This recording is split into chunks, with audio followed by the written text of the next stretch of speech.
Welcome back to chessopenings.com. Today's video is all about the Caro-Kann opening, which begins with the moves pawn to e4 and pawn to c6. And with this signature move, pawn to c6 in the Caro-Kann, Black is aiming to disturb White's central situation with the move d5 and also set up a stronghold for himself in the center. In the Caro-Kann, Black also tends to avoid a lot of weaknesses, and this gives him a solid position which he can rely upon. Let's take a look. After the moves pawn to e4 and pawn to c6, Black quickly disturbs the central situation with the move d5, and this happens after the almost universally played moves pawn to d4 and pawn to d5. And it's with this move that Black sets up a direct threat against the e4 pawn in this position, and this forces White to clarify the central situation. Now, one of White's options is to simply defend the pawn on e4, and he can do this usually with the move knight to c3. Knight d2 would also be an option, which tends to lead to the similar situation. Another option for White in this position is to capture on d5 and then play c4, and this is known as the Panov Botvinnik attack. But today we're going to look at what's called the advance variation, in which White simply advances the pawn forward to e5. And it's this variation that allows White to deal with the threat to e4 and also snatch some extra space in the meantime. And in theory, this is an excellent idea for White.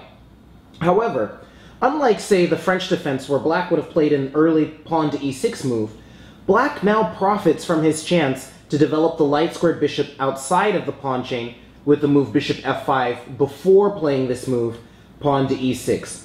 And now we reach an incredibly interesting situation. White has gained this far-advanced e5 pawn, and this allows him to keep Black's development somewhat confused. For example, we'll notice that the knight on g8 is lacking its most natural square on f6. To give some more example of this, let's look at the very popular moves knight to f3, pawn to e6, bishop to e2. And now notice the ease with which White has developed his kingside pieces to logical squares. Now also notice that Black doesn't enjoy quite the same freedom. Since this pawn on e5 is taking away squares on f6 and d6, perhaps the knight would like to go to f6, the bishop would like to go to d6, but both pieces are lacking these squares. In fact, both pieces would like to move to e7 in this position, but of course the rules of chess simply don't permit this. So Black must be very clever about how to deploy the pieces in this position. And as is so often the case in these situations where White has a fixed pawn chain on d4 and e5, Black's main method of seeking counterplay is to achieve the c5 advance, and he can do that right away. Another method which he can use is to prepare this advance with knight d7 first. But to really understand the pros and cons of the Caro-Kann, we're going to start by looking at this situation after Black plays an immediate c5. Now, this pawn break achieves a couple of important aims.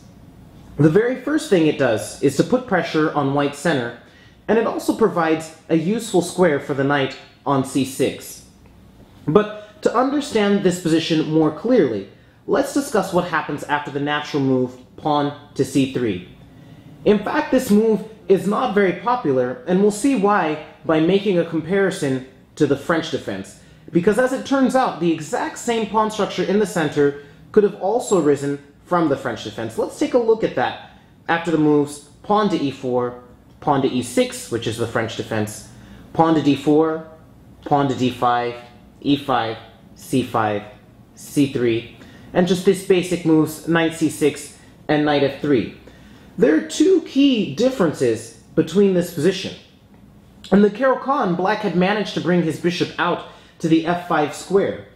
This is more likely to be a benefit rather than a downside, since even if the bishop is harassed and eventually traded, that tends to be a better situation for Black than having the bishop stuck on c8 as it is in this position. I also want to point out that in this position, the poor placement of Black's light-squared bishop impacts the other pieces. For example, by making it somewhat more difficult to bring this rook on a8 into the game, since it would probably like this square on c8. However, there's one very important downside in the Caro-Kann move order. After the moves pawn to e4, pawn to c6, d4, d5, e5, bishop f5, all these moves that we've seen before, knight f3, pawn to e6, bishop e2, And now this move, pawn to c5. The downside here is that black has taken not one, but two tempi in order to bring the pawn to c5. With his very first move in the opening, he did play the move pawn to c6, and while this did allow him to bring the bishop out, it also made him use an extra tempo bringing the pawn to c5. Now, if the position remains closed, this is unlikely to be a major factor, and this is why after the move pawn to c3, black has no problems achieving a very comfortable position. He continues now, knight to c6, now castles kingside, and now black needs to solve this problem about bringing out the kingside pieces. And in order to do this, he first plays c takes d4, c takes d4, and now knight to e7. And notice that at the moment, there's no longer a pawn hanging on c5, thanks to the capture on d4. And black's idea here is simply to make use of this available c8 square. In the French defense, we would not have the c8 square so available for maneuvering, since the bishop would be stuck on that square. But in these positions, black uses the c8 square as a pivot point for his pieces. So after the move knight to c3, black now simply plays knight to c8, planning to bring that knight to b6 later on.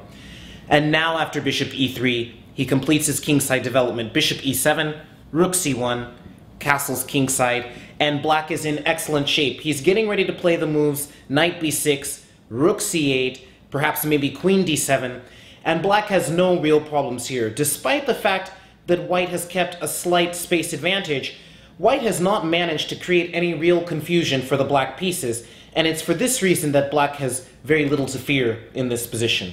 So, by studying these details, we've come to understand some of black's major aspirations in the Caro-Kann. However, white can probably improve upon the plan associated with pawn to c3. Instead, white should try to capitalize on the unique factors of the position, including not only his extra tempo, but also the fact that he has not yet committed to playing pawn to c3. And I think it's because of these factors that modern masters have preferred to aim for breaks not with pawn to c3, but with pawn to c4 at a later time in these positions. The best example of this kind of plan occurs after the very strong move bishop to e3, and the idea here is to bait black into taking on d4 by putting pressure on this c5 pawn. And in fact, black quite often does take now. Pawn takes pawn on d4, and now, after knight takes d4, white is gaining an outpost for that knight, and he's also starting to harass that bishop that we were once taking pride in this position. In fact, in this position, white is starting to develop quite a scary-looking development advantage. Black has first of all moved the pawn to c6, then to c5, then he's actually taken on d4, bringing a knight out to the center for white. And this position is not too bad for black. However, he does have to be very careful. For example, the simple move bishop to g6 actually turns out to be a mistake in this position. White first of all plays a preparatory castling kingside. And now, after the move knight g to e7, scrambling to finish development and perhaps supporting the move knight b to c6, in fact, white is ready to start trying to open up the game with the very strong move pawn to c4. And now, black tends to play knight b c6, and it looks like he's starting an attack on e5, but in fact, white has another excellent move, knight to c3, and it turns out that it's not white center, but black center, which is being laid under siege here, and black ends up just too far behind in development. This position is very favorable for white, and I want to show, for example, just how dangerous white's attack is after the move knight takes e5, which looks like it may pick up a pawn, but in fact there are a variety of moves here which allow white to accumulate an overwhelming advantage thanks to his extra development. I think the simplest move here is simply pawn takes pawn in the center, and you'll find that every single capture in this position is actually quite bad for black.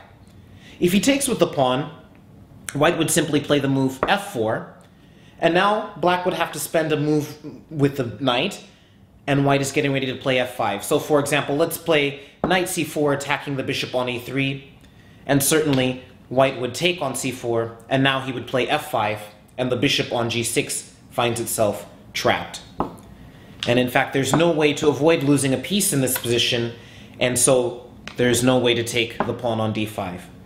Of course, the same situation would occur if black would take with the knight, and then with the pawn. Once again, white would simply play f4, and it turns out that this bishop on g6 will be lost.